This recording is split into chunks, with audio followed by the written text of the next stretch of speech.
Hey, everybody, guess what? It's been a hot minute, but we are back.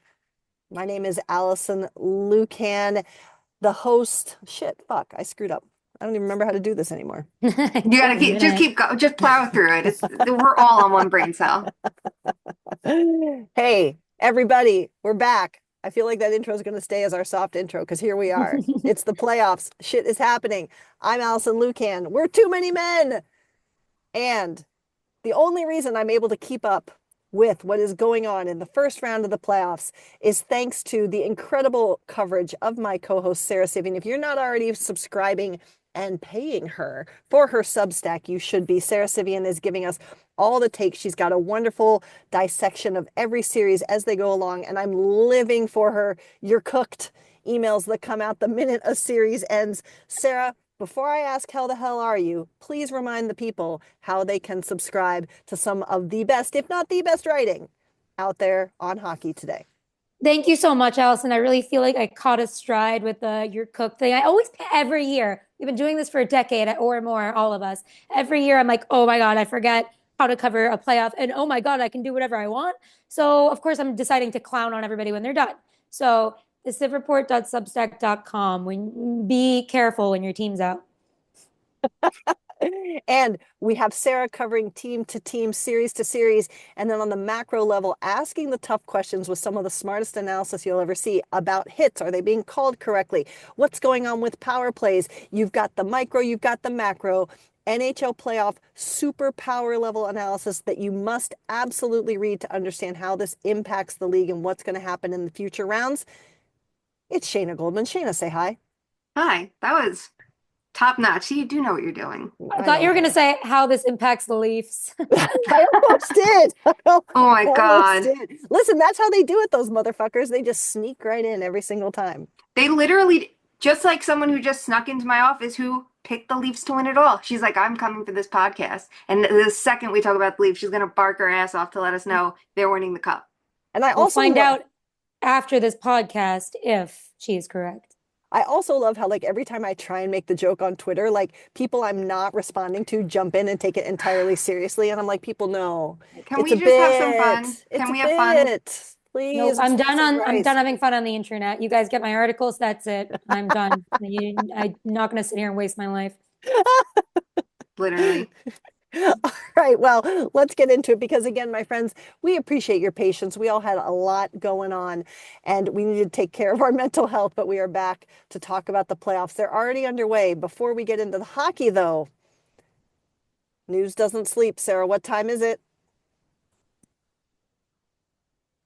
Bit, bit on news. I snapped today. Please I clip will that, put Shayna. I'm writing the time down because I'm like, we got none of it. That It was looked incredible. great. That was Looked incredible. great. It was incredible. It was so good. So good. All right. It is time for Bit O News. Let's start in the most important arm of hockey, in my opinion, and that's the women's side. And that is that since we have talked to y'all last, there is some big, big news.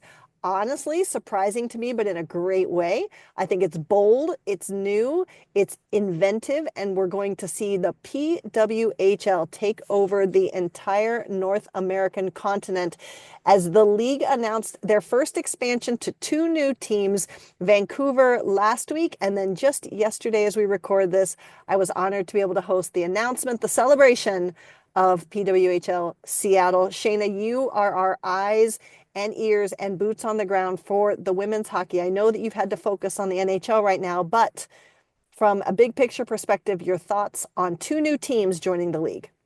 I mean, it's great, right? Like, it's what we want to see growth and development of the women's game. And it's great to see the success of the PW so far. And now they're expanding west. And, like, yes, there are travel logistics and challenges, but it makes sense that it's two Western Conference teams. It's very exciting. And I think you can see now there are like natural gaps that they're going to fill in between, right? And we've been seeing the success of the tours that they're doing around North America, right? And they're figuring out what markets work for them. Vancouver's a passionate market. Let's give them a capable hockey team. And Seattle has done an amazing job with women's sports. Like, I think that they are so ready for more and just to keep building. So it's perfect. And the symmetry of the announcements for Seattle was perfect.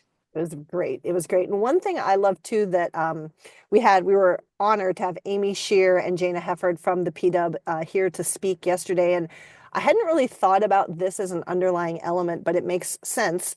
They mentioned how it was great to come to Seattle because with the Kraken being the latest team into the NHL, they saw the PW as an opportunity and a partner and not a threat. And I thought that was a really interesting commentary on part of the reason why they're expanding here.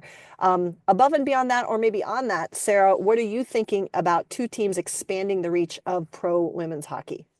I love it. I mean, I love also the tour that they do to gauge interest, and every single time it sells out, it's like, yep, people are interested in this, and people, it's just kind of keeping people who want hockey can't get enough of hockey and want to support it in multiple ways. And it's sometimes even a more accessible way than the NHL because sometimes there's cheaper games or like more boots on the ground type stuff. So it's a great way to get into hockey and to, or if you're already into hockey, keep getting into it. Absolutely. I put down my seat deposit. For those of you who aren't familiar, and Shayna, jump in if I misspeak here, if you don't already have this knowledge, all PW teams are owned by the Walters. So the Kraken are not the owners of this team and the same in all these other cities, but it's a nice collab unofficially, just, living in the same space and sharing some resources. But I was excited to put down my seat deposit for two seats. So if either of you want to come out for a game, we got a I know seat for you. I need to because it's like I'd rather fly across the country to go to a PW game than drive to New Jersey. Rod Brindamore says. That was so, Sarah, I did not see, this is again why y'all have to read your cook because Sarah finds the content we need with the takes. We'll get into that. Remember to bring that note in when we get to that series, Sarah. But one other bit o news that we wanted to touch on. There's a lot of hockey happening right now, and this story isn't going to be solved this week. So we just want to touch on the fact that there are a record high 8 head coach openings in the NHL right now, with perhaps the most dramatic, as is tradition, coming from Vancouver as Rick Tocchet declines to stay with the team where he was at. There's all kinds of drama and narratives going through team to team, who's going where, who's available. As these things start to become more clear, we'll get into the specifics of each team and each opening. But Sarah, 8 openings. I don't think we've ever seen anything like this. Thoughts? Yeah, we might get one new name. Imagine that. They're gonna run out of people on the carousel. I'm excited to see what happens, especially with, oh my God, especially with everybody. I guess there's a lot of different enticing situations, but I'd love to see some new faces out there, of course. Shayna, there's also talk that people are reminding all of us that just because a lot of coaching changes are made when the regular season ends, we have to remember that there could be more coming as seasons end in the playoffs. Do you think we get more head coaching chairs to fill as teams fall out round after round? Yeah, I could see it based on around one exit. There's like one or two I'm looking at like, all right. Like I don't know, the Kings, I could see that being a problem because coaching decisions in the third period have burned them and that would be wild because I think it's the best version of the Kings we've seen. But like you have to keep in mind it just this is par for the course in the NHL. Like when general managers don't know what to do, they fire their coach. If a goaltender is bad, they fire their coach. The average tenure before we take out Rick Tocchet, because I didn't do the math yet, across 32 teams, and I count the teams with no coaches as zero because when they hire a new coach, they're going to be zeros. It's 2.01. That is the lowest it has been in a very long time. The furthest I have gone back right so far is 12-13 because that was John Cooper when he started and he's the longest tenured coach. It was 3.25. So it's always been fickle in the NHL, but to now it's like to such a huge extent. And it makes sense why everyone's going to jump at, David Carl as that hot button name, but it's like, why leave a good position for this if you're not 1,000% sure? So like keep that in mind too. 100%. So just to recap for those of you who the list is so long, it's hard to remember, but coaching seats that need to be filled: Vancouver, Seattle, Pittsburgh, the New York Rangers, and the Anaheim Ducks. And there are also 3 coaches holding an interim head coach tag right now in Philadelphia, Boston, and Chicago. So we'll see what happens there. Lots of coaching seats to fill, but just one, at least so far. Big front office seat to fill, as I feel like we need like music or like a morgue or something like that, as it's the end of an era. We didn't know it was coming because we never know anything that's happening until it happens with this group. Lou Lamoriello's contract will not be renewed with the New York Islanders. Many people putting out there that this may just be the end of Lou's long career in hockey. Again, who's to say because he doesn't tell us anything as it is. But Sarah, what does this say about where the Islanders are at, and any thoughts on the end of the Lou Lamb facial hair ban in general? I'm sorry, but I think it's a joke and ridiculous and embarrassing that it lasted this long. It was just years of him doing nothing. And then there's always an excuse. Like he had barely any advisors, like there's barely anybody in the front office, and it's because Lou likes it that way. I'm like, what the fuck are you doing? Like that you're an NHL franchise and you're in the same position every single year. And it's like, I don't know, like he likes it that way. Like we're just gonna let him like boss us around while like we keep not going far in the playoffs if we're getting in at all, keep making no decisions. Like it was just, it went on for way too long. I understand he's a legend. I just think it's kind of embarrassing that it has gotten this far. Shayna, Sarah makes a good point, is that we're focusing on what has been kind of anticlimactic season after season here of late. But if this is it for Lou, how should we look back on his entire tenure in hockey? I'm very harsh on Lou. I know it. He is a Hall of Famer, and I understand that. Yeah. And I think that you can look at the work that he did years ago and say whatever you will about it, right? It's like the Batman thing. Like you, what is it like? You're a hero, and then if you don't like, you live to be a You villain. live If you long like, enough to become the villain. Yeah. yeah. And that's like how I view him because you look at how outdated his tendencies became and his habits of going for the same guys that he's known forever, right? Like I've had you on a former team, I'll bring you in, or this guy's shooting 25% great, here's a huge contract. Like he made a lot of mistakes and he moved out a lot of players and everyone, it's so much revisionist history every time you talk about him, like, oh, Devon Taves, he didn't have to do that. And it's like he created the situation that knowing his contract was coming up and got rid of him. Like he did so much wrong with the Islanders and like put them in such a bad position. So we'll see what they do from here. It's going to be really interesting. Do they go for another hockey man at Ken Holland, or they take a different approach? And like honestly, who knows? Or do they separate the president and GM positions because there's a more balance of powers that way. So we will see. It will definitely be interesting for sure. And there is more and more news coming out of the league. But again, we'll keep touching on that with a focus on what's happening in the playoffs. Before we get to that, though, unfortunately, but importantly, we are returning to the shit list. We have touched on this story before, but now it is coming to trial. There was a little bit of a false start with the Hockey Canada trial where a mistrial was called right in the first couple days, but now it is continuing with a fresh jury. Again, we cannot recommend enough that if you want the highest caliber of reporting on stories like this, please turn to people like Katie Strang at The Athletic. Sarah, I know that you have been paying attention to this story quite diligently. Catch our listeners up to where you feel we are at in the proceedings and your thoughts.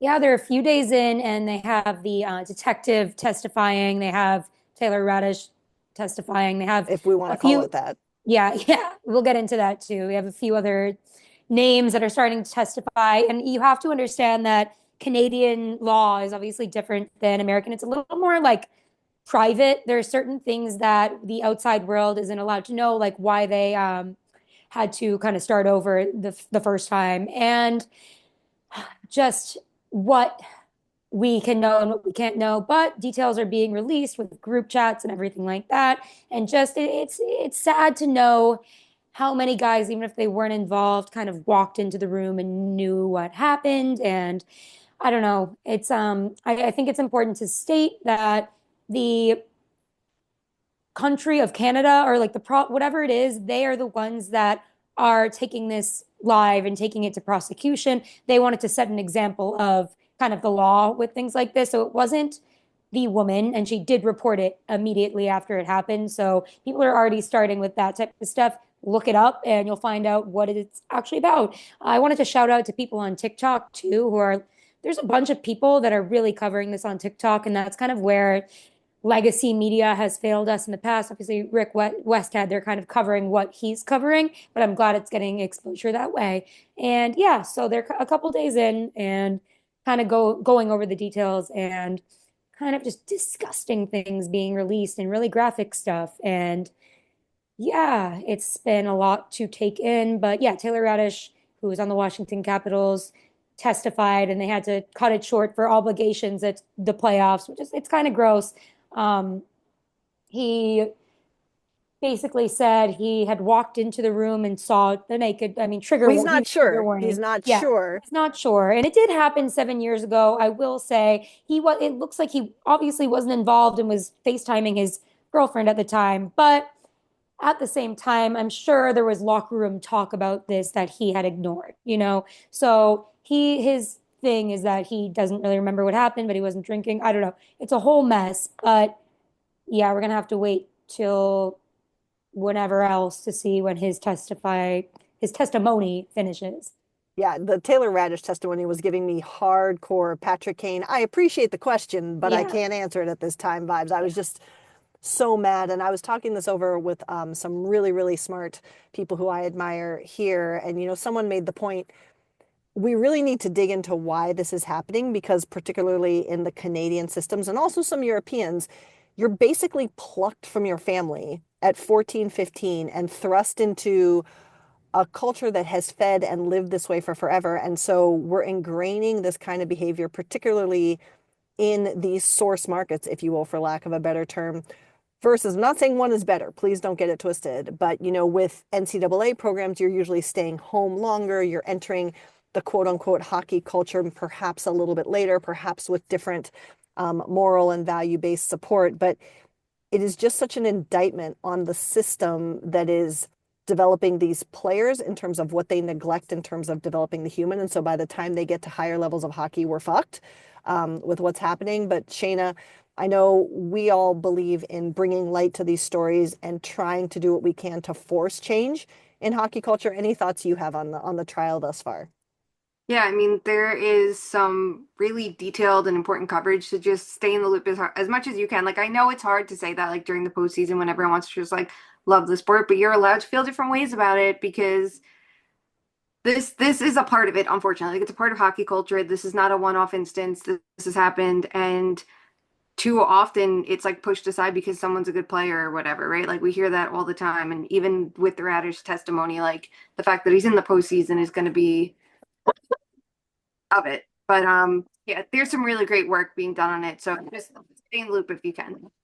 Yeah, and as Sarah said, she offered a quick trigger warning there for us. And so, first and foremost, take care of yourself. Take in the news that you can, but also remember that, as always, we believe women. All right, let's move on to hockey. And again, friends, we thank you for your patience as we were not around to discuss the start of round one. So this year, the Too Many Men Cup will not include pick results from round one. That might benefit some of us more than others who had an early lead in previous seasons. We will do our picks for round two before when all of those matchups are set. We'll pick maybe one that's already set because that could start before we get going here. But let's look back and start in the East. Interestingly, where three of the four battles are already decided, which we'll see. Maybe does that speak to parity or does that speak to lack of parity in the West versus the East? We'll see what this all says. But three series have concluded. Let's start with Sarah. You said this and you're cooked. I agree. But perhaps the least climactic until that very last game when New Jersey fought so hard and they were so depleted. I actually cared about the New Jersey Devils after I'd basically counted them out. But the New Jersey Devils are eliminated by the Carolina Hurricanes. Sarah, again, I'd love for you to go first and share your thoughts on the series and share the Rod Brindamore quote that more people should read and hear because it's hilarious. Yes. So at the end of the series, Ryan Hankel, who's been a reporter there for a while, he's a young up and comer. Follow him on Twitter. He's great. But he asked Rod, or I, mean, I guess he tweeted it out, who knows who asked, but what was the motivation for winning in double overtime, right? Because you're tired, you can have another game or two to close out this series, right? And Rod was like, everybody, me number one, did not want to get on a plane to Newark, New Jersey. So That's good.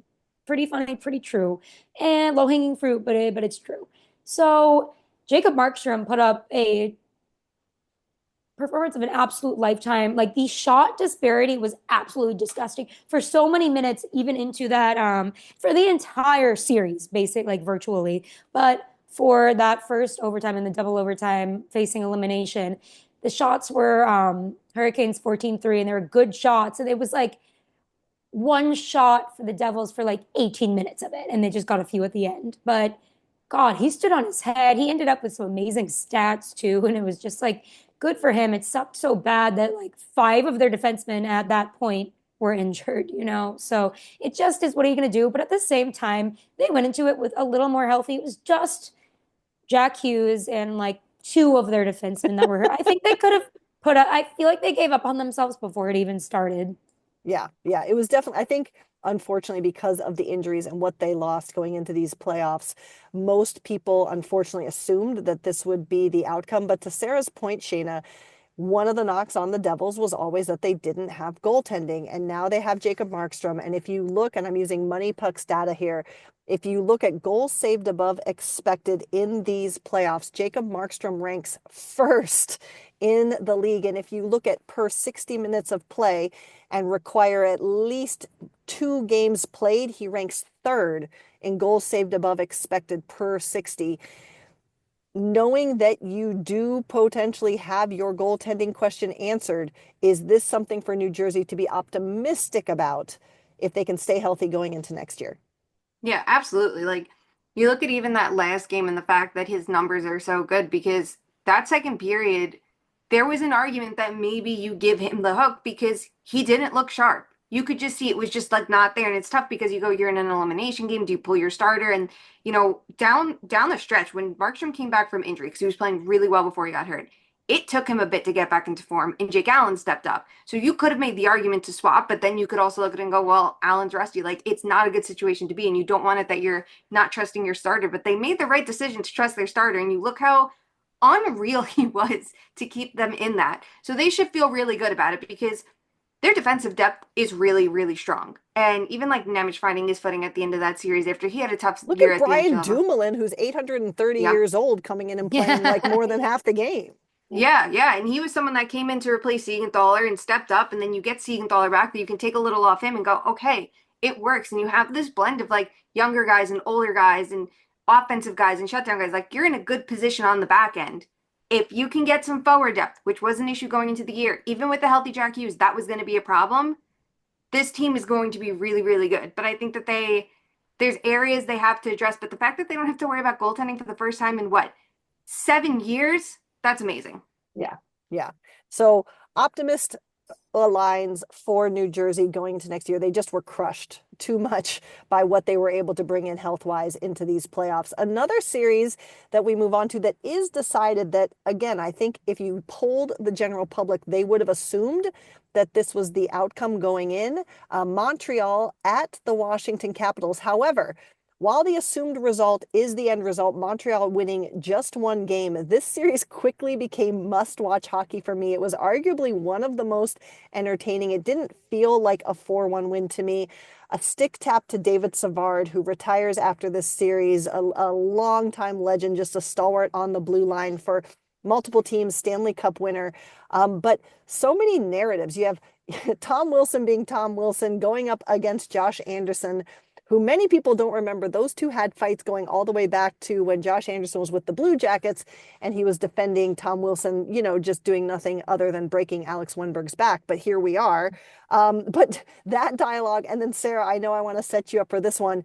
Why the hell are people seemingly shocked that Alex Ovechkin, who's all he's ever done is score goals, is, shocker, continuing to score goals? What are the narratives you take away from the Washington-Montreal series? I know we talked about this in the group chat a little bit. There's been a lot of, or enough, speculation on Twitter or whatever. Like it was lopsided that people, I don't know, like people just thought their shooting percentage was going to go down or something. And I'm like, and then people thought Ovechkin, when he got the goal scoring record, that he was just going to like stop score. I'm like, guys, he cares about the playoffs. He loves hockey. Look at him out there. And then he comes in the first game. It's like he's throwing around his body like we hadn't seen in years with his big hits. And he's making an impact everywhere and he's scoring. It's like, I don't know what people expected for them to just like give up. I don't know. It was so weird. People were like, at the same time, I understand the Habs were better than the seeding that they got, right? And they, in every third period except for game 5, they either were had a lead at some point, were tied, or were only trailing by one. So it's like they were in every game by the end in the same way that they even started the whole season, the cardiac Habs or whatever you want to call them. But the Capitals are actually good. So I don't know what you want us to say.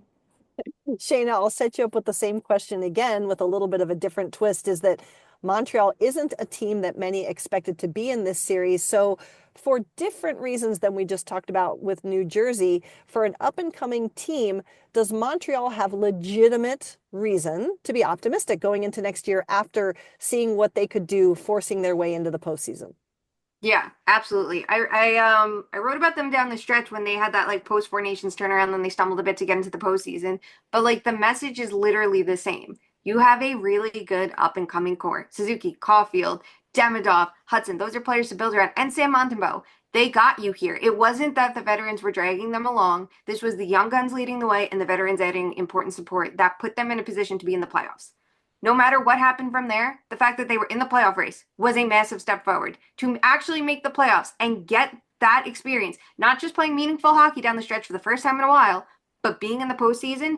It's a great thing because now Lane Hudson understands what a playoff environment is like, and Nick Suzuki and Cole Caulfield, who have limited experience, get a reminder of it, right? Like you're getting what you need, and Marty St. Louis is learning to coach in the playoffs too. Like this is different for him and learning to coach this team in the playoffs. Like I think it's good for everyone.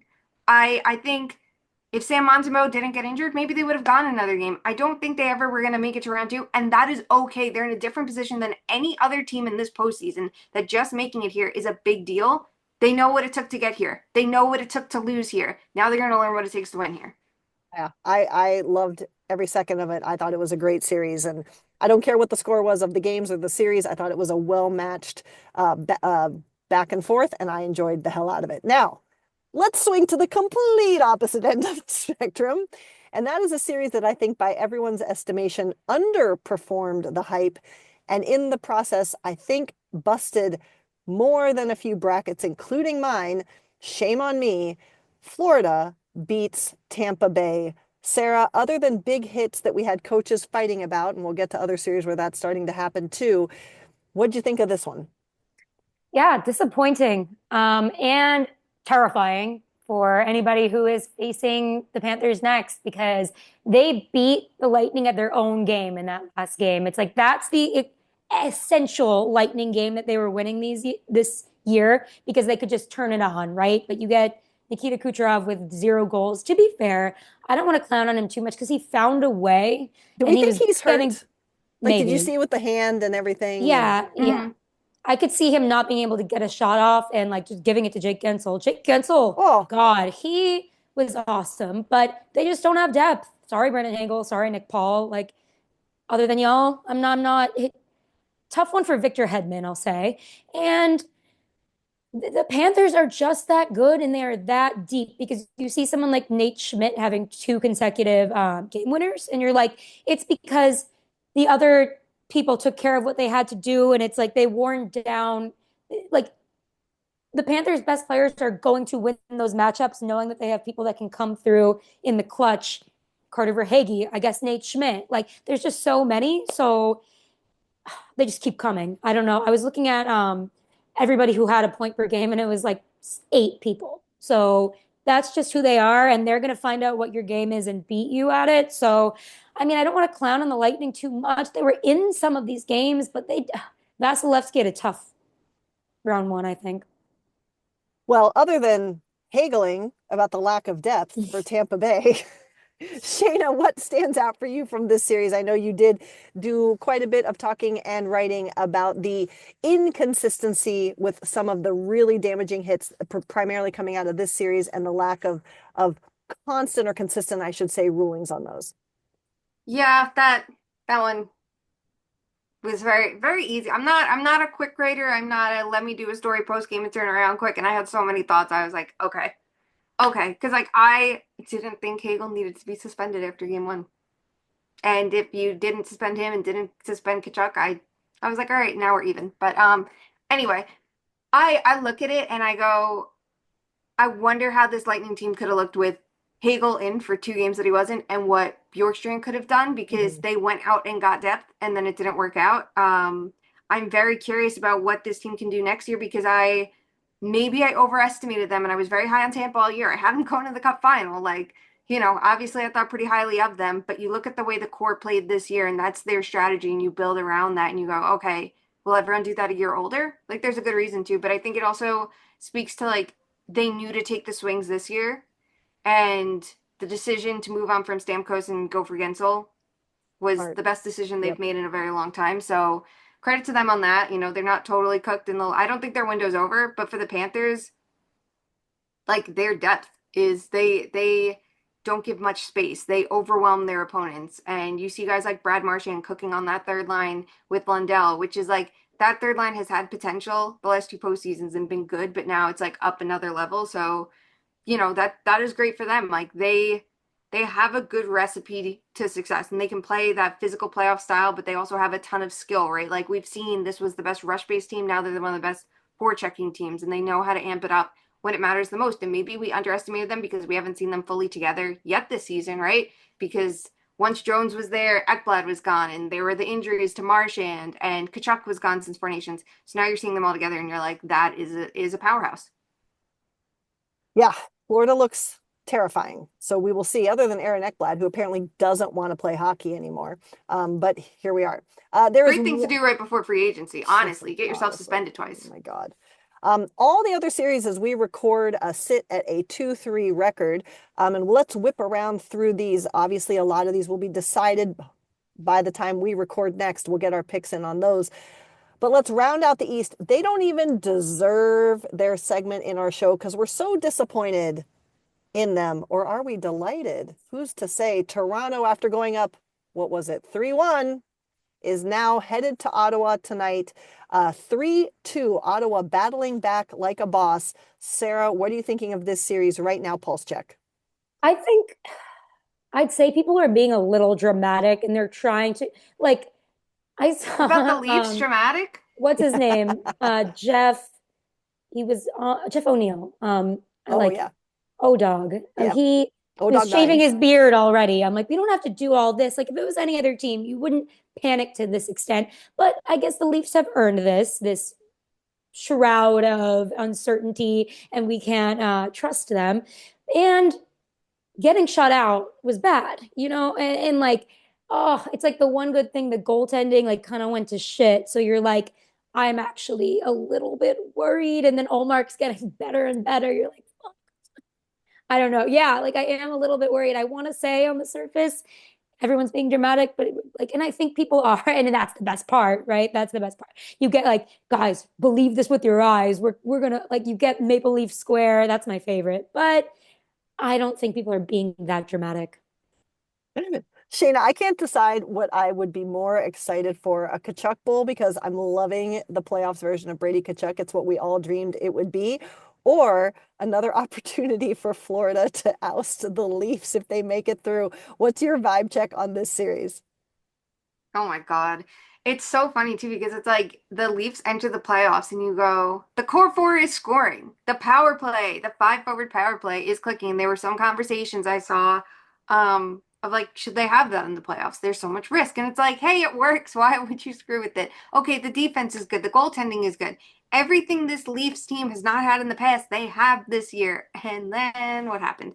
And, then there's some discussion on the Sportsnet broadcast, like, should they play Wool in the next game? And it's like, listen, there's a good conversation to have on whether Stolars can handle the starting workload because he's had to in like short stints, right? Like Wool's hurt, he started for him as the starter. Down the stretch, he was really hot. He started more. But like, this is not your 70% of the workload guy starter in the regular season. This is a guy who only had, I think, 35 minutes of actual playoff action besides sitting on the bench to his name. So, yeah, there could be a conversation of like, is this draining him too much? Maybe they should have pulled him earlier in the game and done something like that to give him that reset. Like, I don't know. But he's not the one that isn't scoring goals. The power play doesn't score for the last two games, and then they allow shorthanded goals back in both games, and those are the games they lose. Do I think they should go away from the five-forward power play unit? Absolutely not, because they know it works. They need to do what got them here. and just settle the fuck down. But they can't do it. It's the Leafs. It's this high pressure environment. Do I hope it goes seven? Absolutely. And what's the better series? Like, I don't know because there's still that we want Florida hanging over the Leafs versus a Kachuk Bowl that I think it would be fun.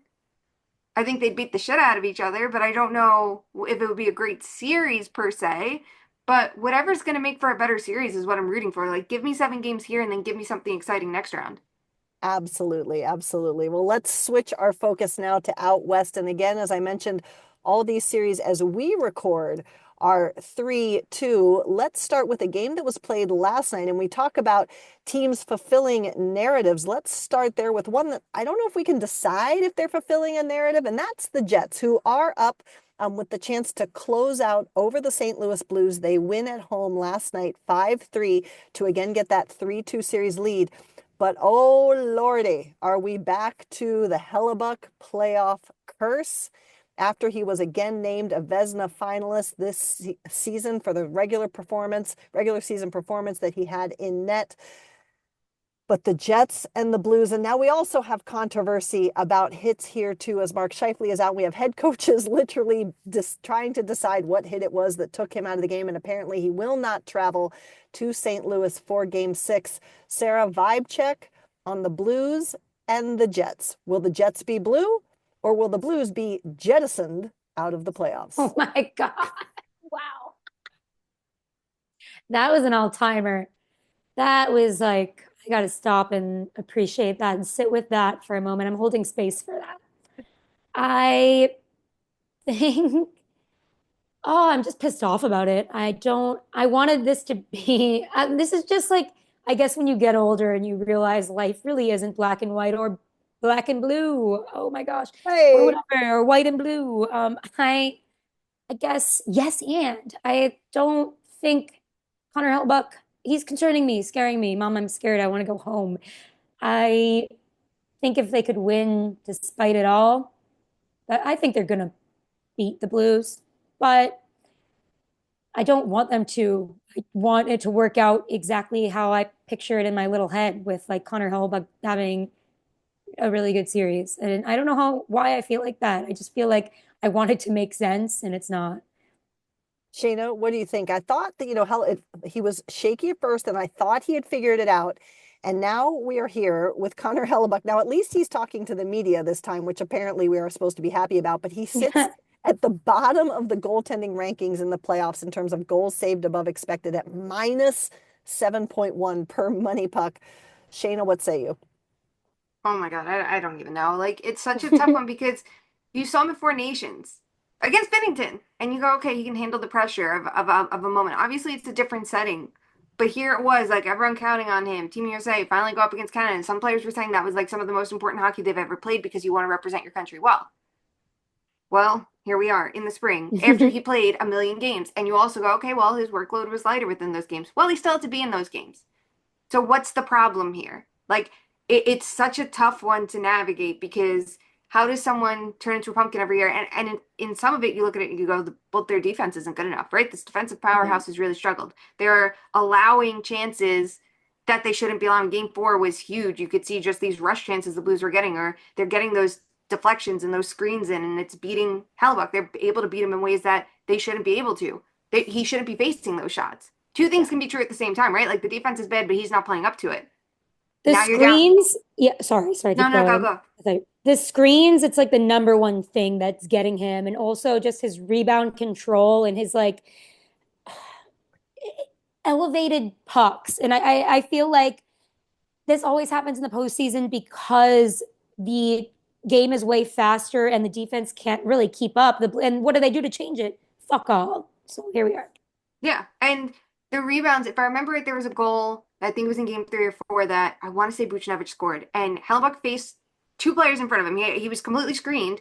The rebound comes off, and there's all this space, and Buch just easy tap and goal for him. And it's like he had no idea because he couldn't see. Like they're doing everything right. They're scouting him right, and they're seeing this is how he's beatable. We're going to do it, right? Like they know what they're doing. And you look at last night's performance. Yeah, the Blues didn't get a ton of shots off, but it's not really the performance to write home about for Hellebuck. And now you're down Mark Scheifele. So how do you need to be the great goaltender of the regular season. That defense needs to be the great defense of the regular season because who knows if you're going to score as many goals, right? Like Vlad Nemeskov is stepping up and scoring last night, and with Kyle Connor, can you rely on that? And you don't know if Ehlers is back either. And even if he is, what form of Ehlers are you getting? So it's it's a tough situation for the Jets, even though they're up in the series. It's like if they can end it in six, you can exhale. But if this goes seven, like, do you trust it? I don't know.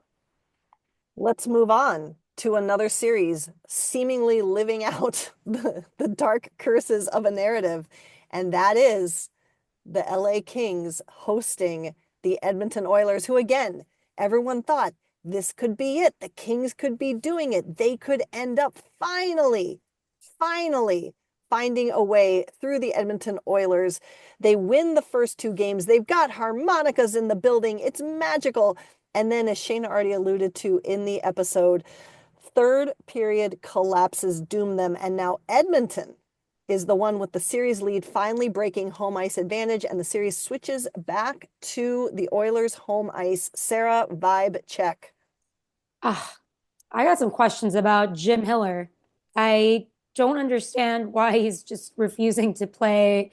Like, I do understand at a fundamental level why he is giving his best players the most amount of time, but it's just way too much against two of the best players in the world, right? They see, and Connor McDavid even said himself, like he sees what they're doing. He sees when to strike, and that is the third period. And then he's like, oh, these people are going to be tired. And then Darcy Kemper's hanging on by a thread as the rest of his team cannot breathe. There's like 40-year-old Drew Doughty, 60 minutes per game. Like, you can't do that.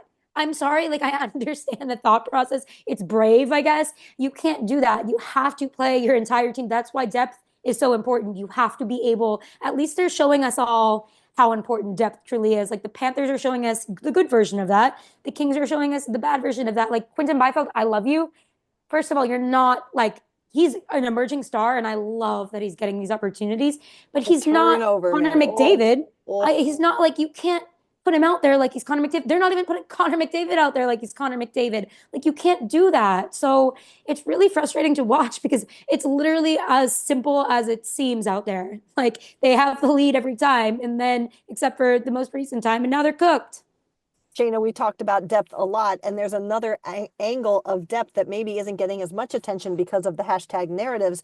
And it's not really depth, but it's a switch, and it's goaltending. And Edmonton making the decision to go away from Stuart Skinner after a really bad start to the series. And Calvin Pickard has been their go-to player in net. Do you think that that reflects, to Sarah's point, an advantage in coaching tactics? And do you think the Kings are going to be able to pull this off, or are they once again doomed to a round one exit at the hands of the Oilers? Yeah, I think that we don't see a lot of teams switch goalies in the playoffs for good reason. You have a starter and you roll with them, right? And you'll see sometimes like someone will appear in a game, but they don't necessarily get the start, and you go back to your starter the next game. They made the right decision, they made it at the right time, right? Because people were asking it after game one, should they make the switch? And I didn't think I thought it was too soon. I thought that was a panic move, right? And they waited until they couldn't wait anymore, honestly. And they did it at the right time. I think the big thing is they're trying to give him more support, right? You look at the Kings' third period positions are putting them in the situation they're in, right? You could say for game one, they almost blew it. You could say it for games 3 and 4. But I think the other part of it is the Oilers know when to amp up the pressure. So, and they can probably see what the Kings are doing. Oh, you're going to go into your defensive shell and only play defense. We're going to pour the offense on you that you're not even going to get into our zone. That's what you have to do when you have someone you're unsure of in net. And you could say, yeah, they could do the same thing with Stuart Skinner, but it's different. I'm sure it's different when you're like, okay, this is our backup. This is someone who has not played that many games, not that many postseason games. Like it's a different mindset, I'm sure. It's like something that flips the switch. Like if they had to make this decision, we were in trouble. Okay, we have to act differently, I guess. So yeah, I think that it was a good decision at the right time. And I wonder what happens if he looks overwhelmed at all as the postseason goes on, as tonight's game goes on. Like, do they switch back? Do they know they know their goalies better than anyone else. The goalie coaches, I'm sure, are very like into the weeds of every decision that's being made too. So I'm curious how it goes moving forward. All right, excuse me, matchups that we have discussed that are fulfilling narratives that have been on for a while, but two new ones that I'm personally having some fun with because they're impossible to predict. Let's start with Minnesota Vegas. Now, Minnesota is down 2-3 in the series, but this is what I'm going to ask you guys. Has it been a surprise that Minnesota's been able to hang with Vegas? They get their stars back, they get healthy. Arguably, I thought they would have won that last game. There's obviously an offsides challenge after the original review. We can get into that if you guys want. But Minnesota really holding Vegas to task and really being in this one and making every game fun and exciting to watch. Sarah, how are you feeling about what the Wild are doing, or is it what Vegas is not able to do? God, Bruce Cassidy said it best, like that saved our ass. What was it? Offside. Offside. It Yeah. sucks. Yeah. Oh, I hate that. Ryan Hartman is having such a good postseason, but he didn't seem dejected post game. I think this one, if any of them, is going to seven. And I mean, when we saw the warning shot was Joel Eriksson Ek coming back and scoring four fucking goals, Yes. that was epic.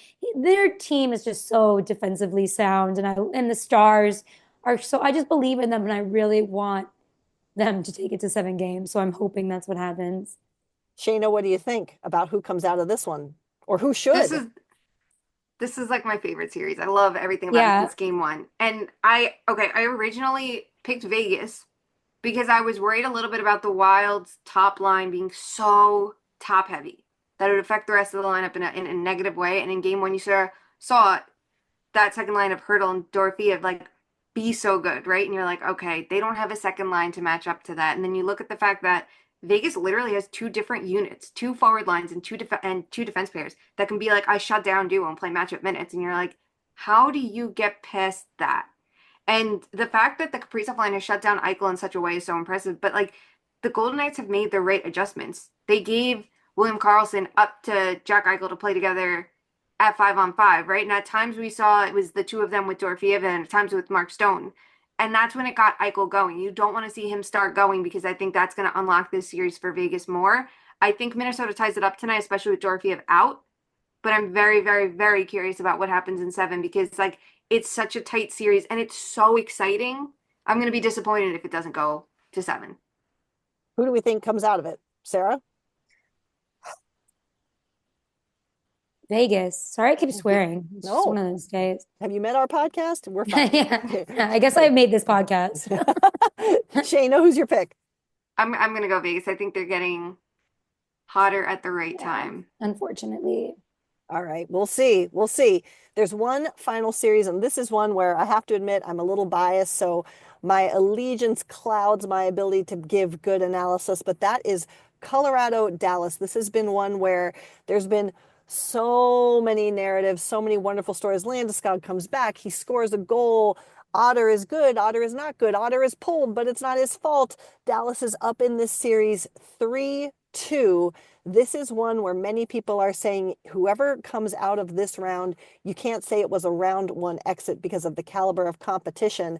I think Dallas has been slow to get going. They are obviously dealing with key injuries, Jason Robertson and still Miro Heiskanen out on the back end as well. Sarah, what's your take on these two teams and who's going to come out of it? I think this is the one I'm probably got the most right. It's still, this is as close as advertised, right? But I think after the whole Landeskog, like he's back thing, I think the wind was kind of knocked like Mm, that gave the Avalanche the gusto that they needed. But then the Stars are kind of taking over right now. And if you look at game one, it was always close, even when like yeah. these games have been kind of like the scoreboard is deceptive. So I think the Stars have kept it close and they've done what they've done best when it comes to like doing so, even without Robertson and Heiskanen. So I think maybe they needed a game or two to prove to themselves that they could survive without those guys. Rantanen's here, he has arrived. Otter looks good, which I'm always a little down on him, but he looks good. So I think I have no clue, but my heart's telling me Stars right now after I thought Avalanche in the beginning. Shayna, it has been an interesting ride for this one and to see who gets hot when. And to Sarah's point, maybe Dallas just needed to remember they could win games because they came into the postseason on that super long losing streak. What are your takes on these two teams matching up so far? Yeah, it was kind of predictable that Dallas was going to stumble down the stretch after they completely fell apart after Four Nations. Like their 5-on-5 play was some of the worst in the league after Four Nations, and it's like, yeah, no shit. Look at who's playing matchup minutes. Like, look at that blue line, and they didn't have an answer for it. I think that they got hot at the right time. Like they're playing their best 5-on-5 hockey in months. They came into this series, and you're not just doing it against anyone. You're doing it against Colorado, and it's super impressive, right? Like, so I feel like they have the edge here, not just because they're up 3-2, but it just feels like they've been able to swing the momentum their way when you wouldn't have expected, right? They're getting fourth line goals in overtime. Or in game 5, Colorado starts scoring and Dallas just finishes at that period, right? Like they're like, no, no, no, no. We're not letting this one spiral out of control. Yeah. So it's really tough. And, I'm sure it's pushing the guys too, knowing like Heiskanen's not returning tonight, but if you make it another game, there's that chance for it. So I'm hoping this goes 7. I think this series has been electric. It's been everything we all wanted.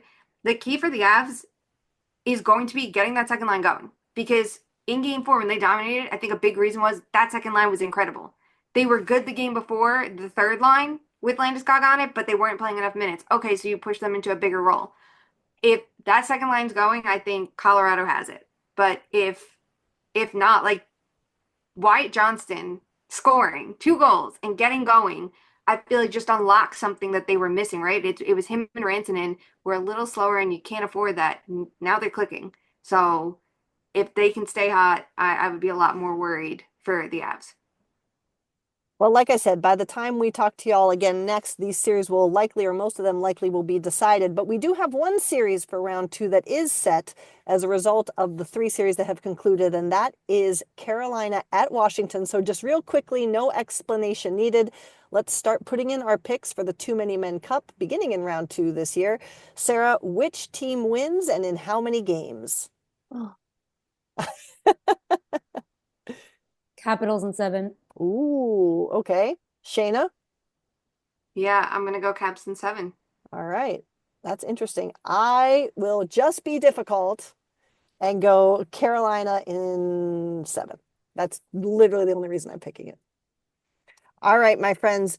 While this is a playoff heavy episode, one thing remains the same, and that is that we end the show with everyone's favorite game, and that is Fuck, Marry, Kill. And while we said we didn't have a ton of time to spend on coaching searches and vacancies right now, we're going to bring in a little bit of our thoughts on this for now and talk about the 3 interim head coaches.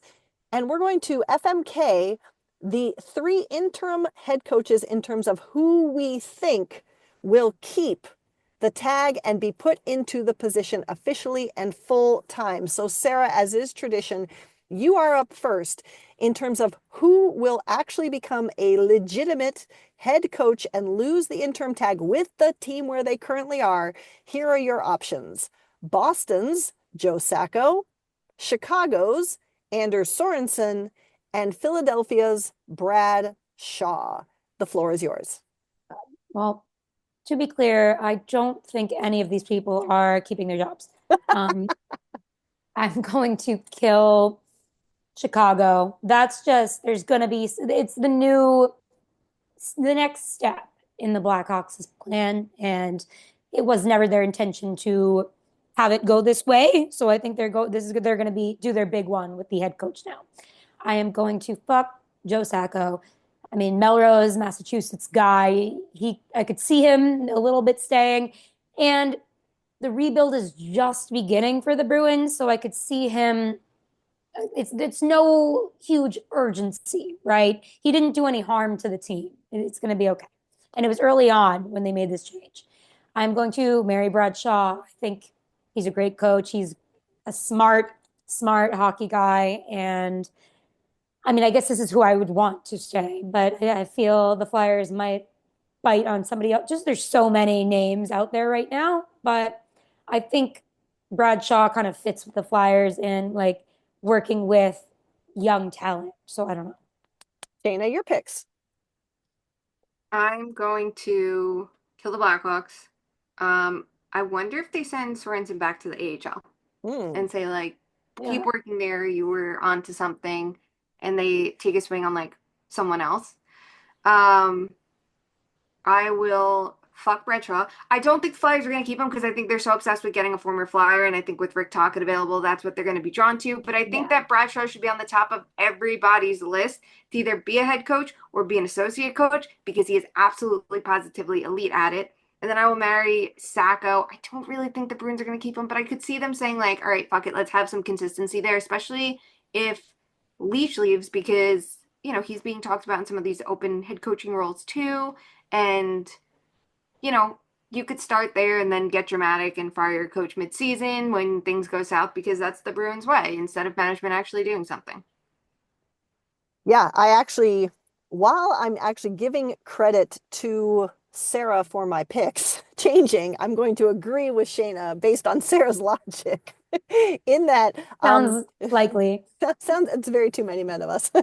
I am also going to kill Chicago. It just they're floundering. They're floundering with ratings. They're floundering with relevancy. I feel like they're going to think, as you said, Shayna, they need to do something relevant and they need to bring in someone that's going to, in theory, start to right this ship because they can't handle the stories that are out there because they can't get out their own stories because of distribution and access. I was going to marry Bradshaw, but now I'm going to marry Joe Sacco because of what Sarah said. I think that because of where the team is, this is the one that would be most likely to be like, it's fine. We don't really need the coach yet. We need someone to steer the ship. And as you said, Shayna, if they all go south, they can fire him because they kept him and it's no skin off their back. And therefore, truly by process of elimination, I'm going to fuck Philly because I agree. I think Bradshaw's a tremendous coach, and I think it says something that because he was the only part of the coaching staff that was kept on, right? Like everyone else was let go at the end of the season, I do believe. They let go the other two assistants.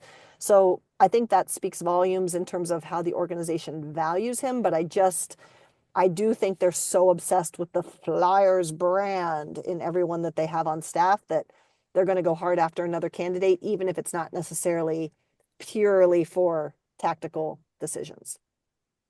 All right. That does it, friends. We've been gone for a hot minute, but we are back.